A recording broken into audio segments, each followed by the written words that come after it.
Hello everyone. ಇವತ್ತು brinjal fry ಮಾಡೋಣ ಬನ್ನಿ, ಹೇಗಂತ ನೋಡೋಣ. ಫಸ್ಟು ಬಿಸಿನೀರು ತೊಗೊಂಡಿದ್ದೀನಿ ನನ್ನ ಬೌಲಲ್ಲಿ.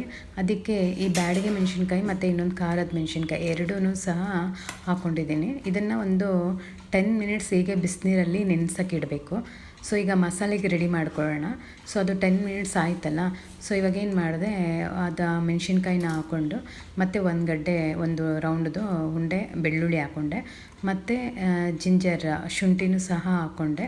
ಅದಾದ ನಂತರ ಅರಿಶಿನನೂ ಸ್ವಲ್ಪ ಹಾಕ್ಕೊಳ್ತೀನಿ, ಮತ್ತು ರುಚಿಗೆ ತಕ್ಕಷ್ಟು ಉಪ್ಪನ್ನು ಸಹ ಹಾಕ್ಕೊಳ್ತೀನಿ.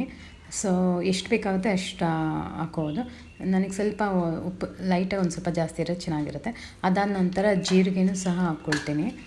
ಸೊ ಈ ಜೀರಿಗೆ ಅಂತೂ ಈ ಕಾಂಬಿನೇಷನ್ಗೆ ತುಂಬಾ ಚೆನ್ನಾಗಿರುತ್ತೆ. ಮತ್ತು ಇದಾದ ನಂತರ ಸ್ವಲ್ಪ ಎಣ್ಣೆನೂ ಸಹ ಹಾಕ್ಕೊಳ್ತೀನಿ. ಸೊ ಮನೇಲಿ ಯಾವ ಆಯಿಲ್ ಇರುತ್ತೆ ಅದೇ ಹಾಕ್ಕೊಂಡ್ರೆ ಸಾಕಾಗುತ್ತೆ. ಇಲ್ಲ ಅಂದರೆ ಈ ಕೆಲವರು ಕೊಬ್ಬರಿ ಎಣ್ಣೆನೂ ಯೂಸ್ ಮಾಡ್ತಾರೆ, ಆಯಿಲ್ ಯೂಸ್ ಮಾಡ್ತಾರೆ. ಸೊ ನಾನು ನಾರ್ಮಲ್ ಸನ್ ಪ್ಯೂರಿ ಹಾಕ್ಕೊಂಡೆ ಸ್ವಲ್ಪ.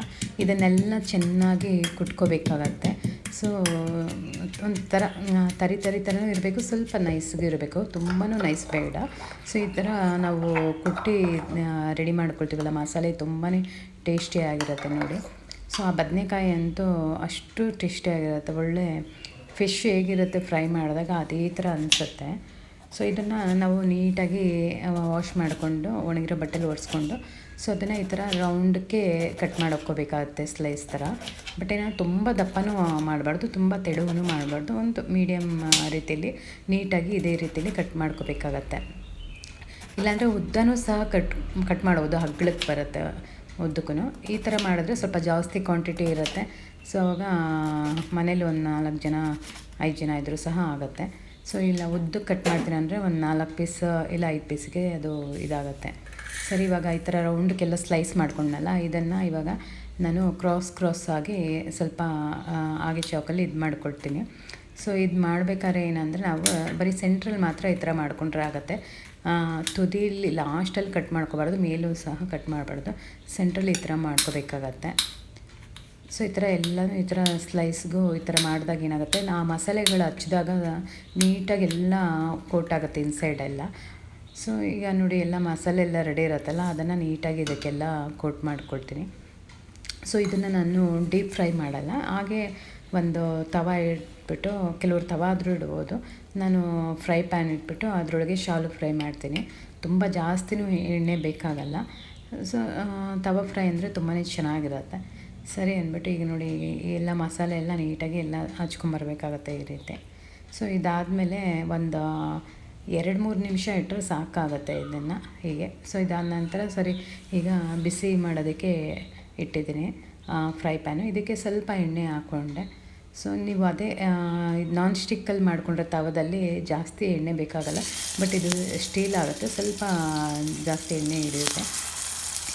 ತುಂಬಾ ಚೆನ್ನಾಗಿತ್ತು, ಟೇಸ್ಟಿಯಾಗಿತ್ತು ತಿನ್ಬೇಕಾದ್ರೆ.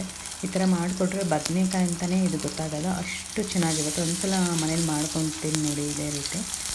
ಇದನ್ನು ಸಿಮ್ಮಲ್ಲಿಟ್ಟು ನಾವು ಇದು ಮಾಡಬೇಕಾಗತ್ತೆ, ಫ್ರೈ ಮಾಡಬೇಕಾಗತ್ತೆ. ಜಾಸ್ತಿ ಫ್ಲೇಮ್ ಕೊಟ್ಟರೆ ಅದು ಬೇಗನೆ ಎಲ್ಲ ಸೀದೋಗುತ್ತೆ. ಸೊ ಹಾಗಾಗಿ ಸಿಮ್ಮಲ್ಲೇ ಇಟ್ಟು ಆವಾಗವಾಗ ನಾವು ನೋಡಿಕೊಂಡು ತಿರುಗಿಸ್ಬೇಕಾಗತ್ತೆ, ಒಂದು ಸ್ವಲ್ಪ ಬಿಟ್ಟು.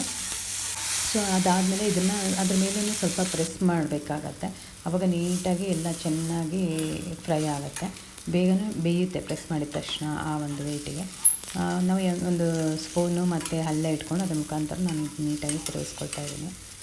ಸೊ ನೋಡಿ ಎಷ್ಟು ಚೆನ್ನಾಗಿತ್ತು ಅಂದರೆ, ನೀವು ಒಂದು ಸಲ ಮಾಡ್ಕೊತೀನಿ ಇದೇ ರೀತಿ, ತುಂಬಾ ಚೆನ್ನಾಗಿರುತ್ತೆ. ಯಾರಿಗೆ ಬದನೆಕಾಯಿ ಅಂದರೆ ಆಗಲ್ಲ, ಅವರು ಇದೇ ರೆಸಿಪಿ ಮಾಡಿಕೊಡಿ ಅಂತಾನೆ ಕೇಳ್ತಾರೆ ಮನೇಲಿ, ಅಷ್ಟು ಚೆನ್ನಾಗಿರುತ್ತೆ ಈ ಬದನೆಕಾಯಿದು. ಸಾಂಬಾರಲ್ಲೆಲ್ಲ ಹಾಕಿದ್ರೆ ಅಷ್ಟು ತಿನ್ನೋಕ್ಕೆ ಇಷ್ಟಪಡಲ್ಲ, ಅದೇ ಈ ಥರ ಫ್ರೈ ಮಾಡಿದ್ರೆ ತಿನ್ನೋಕ್ಕೆ ತುಂಬಾ ಚೆನ್ನಾಗಿರುತ್ತೆ. ಇದೇ ಒಂದು ಬದನೆಕಾಯಲ್ಲಿ ತುಂಬಾ ರೆಸಿಪಿ ಮಾಡ್ಬೋದು. ಅಂದರೆ ಈಗ ರವೆ ಇಟ್ಕೊಂಡು ರವೆ ಫ್ರೈ ಅಂತ ಕ್ರಿಸ್ಪಿಯಾಗಿ ಬರುತ್ತೆ, ಅದು ಮಾಡ್ಬೋದು.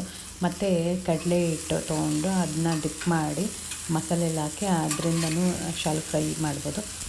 ಸೊ ಯಾವಾಗ ನಾನ್ ವೆಜ್ಜು ಮಾಡಿರಲ್ಲ ಮನೆಯಲ್ಲಿ, ಆ ಟೈಮಲ್ಲಿ ಬೇಕಾದ್ರೆ ಈ ರೀತಿ ಮಾಡ್ಕೊಂಡು ತಿಂದ್ರೂ ತುಂಬಾ ಚೆನ್ನಾಗಿರುತ್ತೆ. ಯಾಕಂದರೆ ಫಿಶ್ ಅವಾಗಲೇ ಹೇಳ್ತಾನೆ ಇದ್ದೀನಿ, ಇದು ಫಿಶ್ ತಿನ್ನೋ ಥರನೇ ಅನಿಸುತ್ತೆ. ಹೇಗೆ ನಾವು ಫಿಶ್ ಫ್ರೈ ತಿಂತೀವಿ ಅದೇ ಥರನೇ ತುಂಬ ಇಲ್ಲ ಅಂದರೂ ಸ್ವಲ್ಪ ಆದರೂ ಅನಿಸುತ್ತೆ.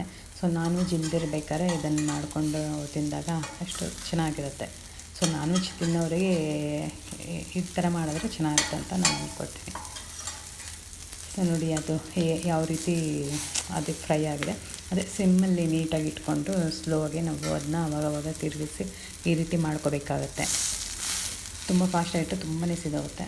ಸರಿ ಅಂದ್ಬಿಟ್ಟು ನಾನು ಮಧ್ಯಾಹ್ನದ ಲಂಚಿಗೆ ಈ ರೀತಿ ಮಾಡ್ಕೊಂಡಿದ್ದೀನಿ.